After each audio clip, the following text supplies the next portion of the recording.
Pourquoi? Pourquoi l'Afrique ne brille-t-elle pas à sa juste lumière? Pourquoi en 2025, il y a encore des enfants qui manquent d'écoles, d'hôpitaux, d'avenir? J'étais à Kinshasa pour une série de conférences dans les écoles, des lieux de culte et les universités. Pendant l'une de mes conférences dans la plus grande université du pays, je leur ai dit « Ne cherchez pas des emplois, créez des opportunités pour vous et pour votre pays ». Mais ce jour-là, une coupure d'électricité a plongé l'université dans le noir. Impossible de diffuser mes slides, comme si tout voulait me rappeler la réalité.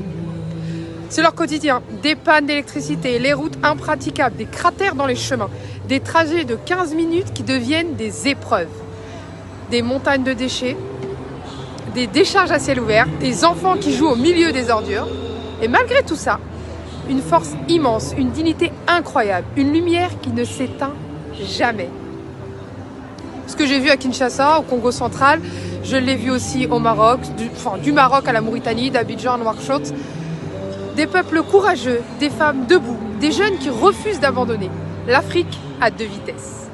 Au feu rouge de Marrakech, tu peux voir une Porsche à ta droite et un âne à ta gauche. C'est toute notre réalité, toute notre complexité, mais toute notre beauté aussi. Alors aujourd'hui, je suis en Chine, je suis à Shanghai.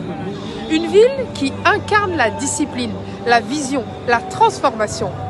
Une ville qui montre ce qu'un peuple peut accomplir lorsqu'il avance avec unité et détermination. Alors quand je regarde ces routes parfaites, cette organisation, cette propreté, cette lumière qui ne s'éteignent jamais, je pense à l'Afrique. La Chine est un exemple en termes de vision. C'est là que tout devient clair. La technologie chinoise et les richesses de la terre africaine, il ne manque plus qu'une chose. Remettre l'humain au centre. Avec ça, nos 2 continents deviennent inarrêtables.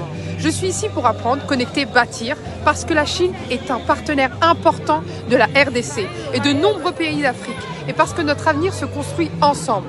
L'Afrique, elle n'a pas besoin de sauveurs. L'Afrique a besoin de bâtisseurs, de femmes et d'hommes qui créent, qui forment, qui se tiennent la main et qui s'engagent dans des alliances sincères et durables. Et c'est précisément la mission de l'ONG ADN africaine. Former, élever, responsabiliser, accompagner. Comme je l'ai dit sur les chaînes nationales en RDC et à la radio, je répète encore aujourd'hui en Chine la phrase qui accompagne nos jeunes. N'attendez pas qu'on vous ouvre la porte, tu es la clé. Parce que l'ONG ADN africaine ne vient pas pour donner du poisson, elle vient t'apprendre à pêcher. Et comme le dit notre devise, 1 gramme d'action vaut 100 kilos de savoir. Alors c'est bien les diplômes, mais tu dois commencer. Un geste, un pas, une décision, un acte posé aujourd'hui. L'Afrique avance, elle se transforme, elle se construit, alhamdoulilah. Et aujourd'hui, plus que jamais, elle a besoin d'alliances sincères, des partenaires solides et des actions humaines, concrètes et respectueuses. Donc nous sommes ici en Chine pour comprendre, apprendre et imaginer ensemble ce que pourrait devenir nos 2 continents lorsque chacun apporte sa part. Parce que lorsque l'Afrique et ses partenaires marchent côte à côte, alors oui, tout est possible. Il est temps que le monde entier se rappelle d'où vient sa lumière.